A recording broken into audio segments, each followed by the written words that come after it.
Ako ay may lobo.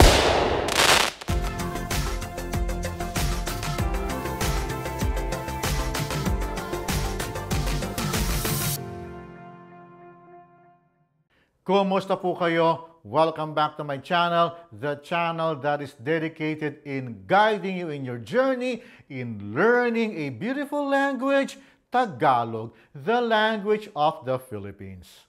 It's 2022 and this is my first video for the year, and I am trying something new, and that is I am going to read you a very short Tagalog story. I hope you like it.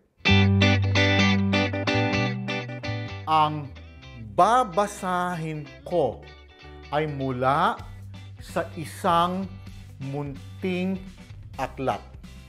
Munti, aklat. Munting aklat. Ito ang munting aklat. Ang pamagat. Ang pamagat ng aklat na ito ay Ako ay may lobo. Tara, simulan nating magbasa. Ako ay may lobo. Lumipad sa langit. Di ko na nakita. Pumutok na pala. Sayang ang pera ko. Pambili ng lobo. Sa pagkain sana, nabusog pa ako. Wakas. It's a very short story based on a very popular children's song. In fact, my daughter used to sing it when she was like 2 years old. And I'm using it with permission from the publishing company, Adarna House, and its illustrator, Miss Tipigo. Balikan natin muli ang kwento at pag-aralan natin ang ilang paksa dito. May ilang bagay na kawili-wili sa kwentong ito. Babasahin ko muli. Ako ay may lobo. We have learned ako in our discussion about the Tagalog personal pronouns. It is part of Group 1 of the Tagalog personal pronouns that means I in English. May is the short version of MARYOON, to have. You can use both versions. Lumipad sa langit. Langit has two meanings.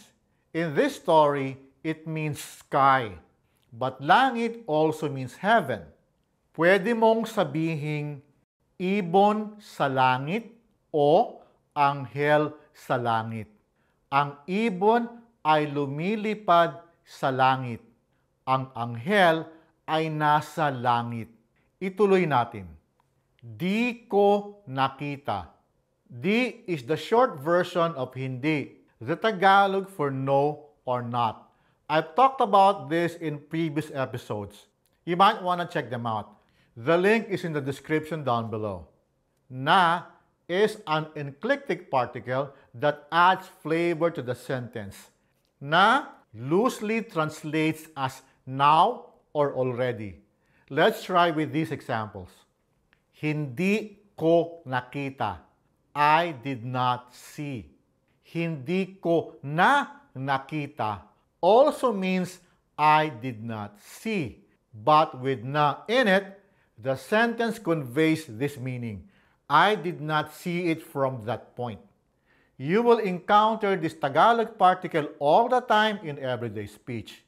It is a Tagalog particle you will be able to acquire by listening and speaking in Tagalog with your Filipino friends. Ituloy natin. Pumutok na pala. Pala is a particle that is used to express surprise and to express contrast to one's expectation.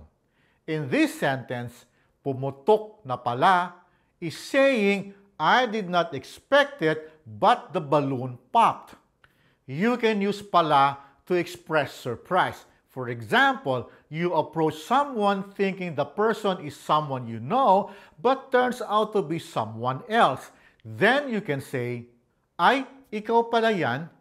Oh, I didn't realize that it's you. Or you found yourself falling in love with someone you least expect to fall in love with, you can say, siya pala. I did not expect it, but it turned out to be him or her. In these examples, you can glean that pala is a very useful word. Be careful though in pronouncing pala. It is pala, not pala.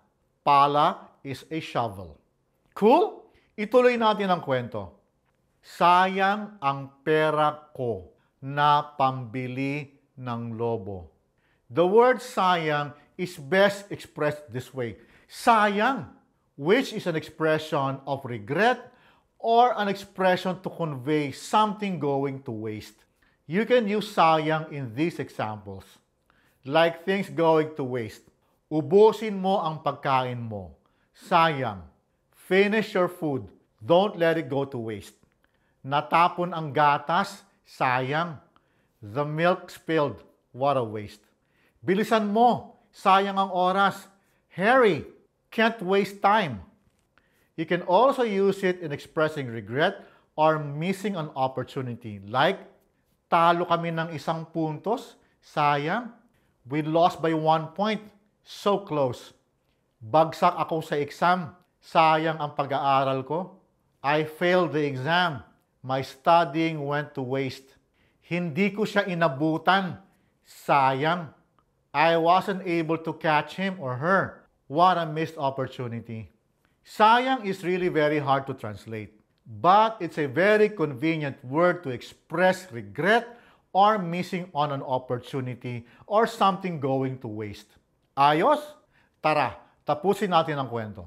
Sa pagkain sana, nabusog pa ako. Sana is a word that can mean to wish, to hope, to request, or to express what could have been done or could have been in the past so that things could have turned out differently. Sa pagkain sana can mean if I had just placed my effort, or in this case money, on food, nabusog pa ako. Then I could have had a full belly. Busog, full belly. Here are more examples of sana that express the hope for something. Sana dumating siya. I hope he or she comes. Sana mayaman ako. I wish I was rich. Sana makapuntos ako. I hope I can score. Sana manalo ako sa loto. I wish I could win the lottery. Now, here are examples of sana that express regret about something that happened in the past. Aalis sana ako pero umulan. I was about to go out, then it rained. Magluluto sana ako pero walang gaas. I was thinking of cooking but there was no gas. Sana iba na lang ang pinili ko. I wish I could have picked something else. Sana nakapuntos ako. I wish I could have scored. Which is different from sana makapuntos ako. See the difference? Now, let's talk about the particle pa, which is a Tagalog particle that is very hard to translate. You will hear this all the time, which roughly translates to the following in English.